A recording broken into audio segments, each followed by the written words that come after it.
So Planet Coaster has finally been released, and, well, it's released to immense praise pretty much across the board. Almost.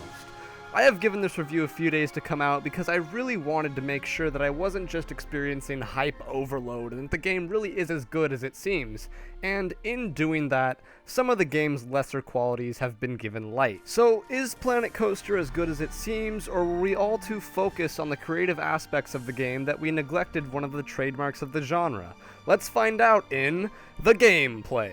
When it comes to the gameplay of Planet Coaster, you can really separate it into the game's two main game modes. Sandbox, which gives you full access to all of the game's features freely, and Career, which limits some of your abilities, making you research rides and manage a park with a limited amount of funds. I'll start with the Sandbox mode, as I like to start with the positive things. I have to say that this aspect of the game is actually pretty much perfect in my eyes. When comparing it to Roller Coaster Tycoon 3, which is, in my opinion, the best last game to be released in the genre, the functionality of Planet Coaster is truly incredible. It is not only the best theme park creator and simulator of all time, but one of the best creative-based simulation games of all time. Dare I say it, it might even be better than the legendary City Skylines. The attention to detail that can be brought to everything that you create is a dream come true. The terrain editing is the best of its kind that has ever been seen in a video game. The functionality incorporates so many different methods and options that I wouldn't even think of.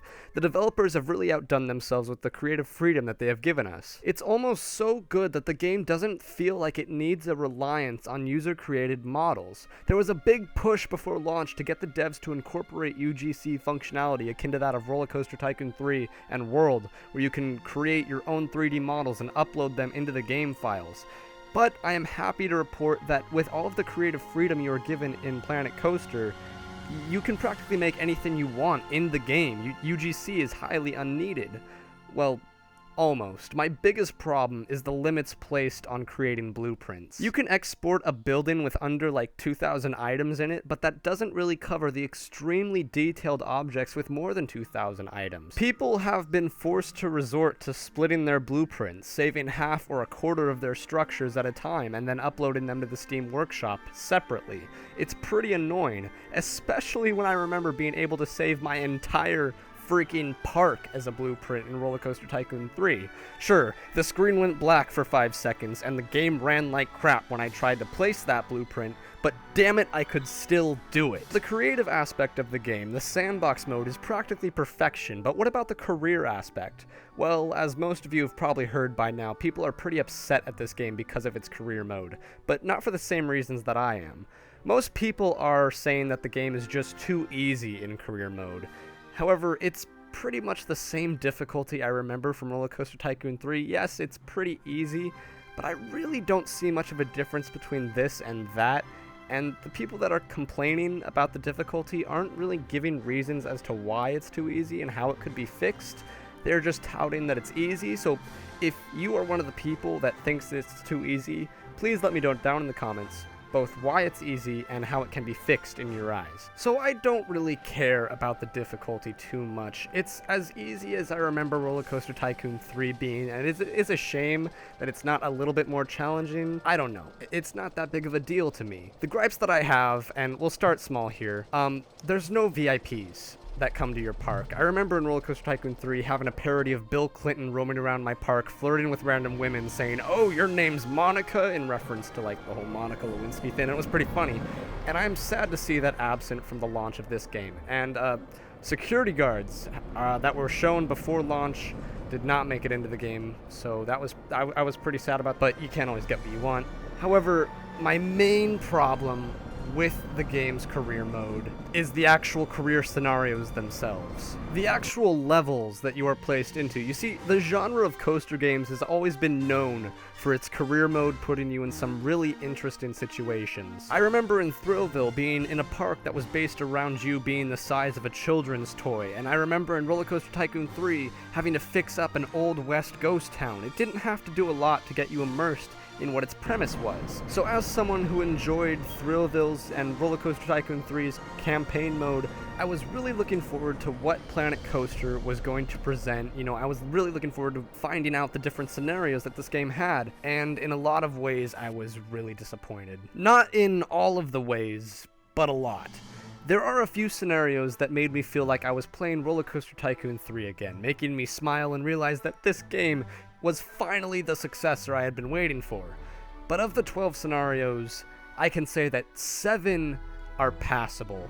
And I personally only like 5. And you say like, well, what happened to those 2 that you just took off? Those 2 that I took off felt like they could have been good if they were finished. They didn't feel finished. So of the 5 that I like, I only think that 3 of those are really good and reminiscent of Roller Coaster Tycoon 3 and Thrillville's awesome scenarios. The 5 that I like are 2 from the pirate scenarios, 1 from the fairy tale scenarios, 1 from the sci-fi scenarios, and 1 from the King Coaster scenarios. The pirate and King Coaster scenarios are the best, but sci-fi and fairy tale leave a lot to be desired. The reason I say I only like 5 of the 12 scenarios is because they were the only scenarios to take a creative concept and allow you to play in that creative concept. A lonely, gentrified manor on top of a hill that has a river ride underneath it, a dried up sand dune with pirates, a giant golem frozen in place. It was about to crash through an interstellar barrier. These were the scenarios that stood out to me because they, while not necessarily having that many scenery objects, immersed me into what I was doing and what I was managing. And like I said, 7 of them are passable, but there's 2 that just weren't finished. They just weren't finished. There's this one in the King Coaster set that was pretty cool. It was like an old western town, but it was really small. And then there was one in the sci-fi set that was like a Tatooine-like sort of colony thing, but it was really small, and it's just, come on. So that means that 5 of the game's 12 scenarios are just not passable at all, and that's really bad. And there's a consistent theme through them too. Instead of them feeling like immersive and creative environments, they just feel like a dev made some cool crap and said, "Oh yeah, I'll make a scenario out of this." It's bad because literally 4 of them are just, a terrain cool thing that they made. And they're like, oh, it's a scenario. Look, I dug holes into the ground. It's a scenario now. That's not how scenarios should work. And then the 5th one is a giant tree made out of dirt. And that's all. That's all the scenario is. That you're welcome. It's so bad that the fairy tale scenarios don't use really anything from the fairy tale's immense set. It's used as an entrance to a giant, hole in the ground, and that's it. There's no castle or village or anything of the sort used in the fairy tale set. That's pathetic. And the devs probably know it's pathetic. The fairy tale scenarios are literally a giant tree made out of dirt. The map where there's a bunch of holes in the ground, like, ooh, look how cool the terrain is from the alpha, when they just put a few dragons around it and call it a scenario. And then there's the gentrified manor that I like, but isn't really based around being fairy tale. That's not good. What, were you guys rushed? Did you not have time? You had to use the crappy test parks you showed off in the first alpha? Really? And that's what they did. These are the parks that they showed off in the alpha to be like, oh yeah, the terrain tool's pretty cool, right? Look, check it out. They're just like, oh, we'll just make a scenario out of that. That's a shame. And over time, I think they will release more scenarios, but as it is a very weak offering for the career scenarios, and it definitely needed and needs a lot more love now that the creative mode has been perfected. Now moving on to the presentation. So every aspect of the game's presentation is pretty much nailed to the wall here. It's excellent, immersive, and plentiful. I could talk for 20 minutes about the brilliance of the game's sound design and ride design and everything else, but I'll save you some time and just let you know that it's all fantastic. And the camera is brilliant and works like you'd want it to. It all just works so well. One complaint though, the menus can be a bit of a pain. If you want to mass hire people, you gotta click on the management tab, and you gotta wait like 2 to 3 seconds, select the worker, place them, click on the management tab again, wait 2 to 3 seconds because it automatically closed, repeat. It gets really annoying, but it's not the end of the world. Now, the opinion. So, given all that I have said here, how is Planet Coaster on the objective score? What is a neutral person going to think? Well, this game is incredible in a lot of ways, but its career mode sort of lacks that pull a neutral person needs to get into this complex genre. But still, I think they would say the game is a good 4 to 5.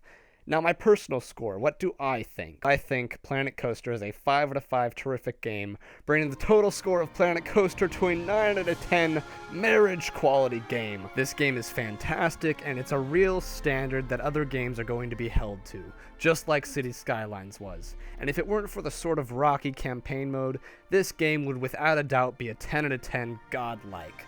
And if the devs stick with this game like City Skylines did when it, released, then it will be. When City Skylines launched, it wasn't perfect with its managing mode either, and if I had reviewed City Skylines at the time it released, I probably would have given it an 8 out of 10 instead of the 9 I gave it presently. Similarly, if Planet Coaster does the same thing and fixes its issues with the campaign manager mode, the game is a shoo-in for being my first ever 10 out of 10. So keep an eye out for a possible hindsight review in the next few months. If you like this video, like it, share it with all your friends, subscribe to my YouTube channel, follow me on Twitter and Facebook, and also— oh wait. Also, I am doing a final thoughts video on Roller Coaster Tycoon World and Planet Coaster and everything that's happened with them since both games are released now, so stay tuned for that. I'm Sir Neck, and I'll see you next time.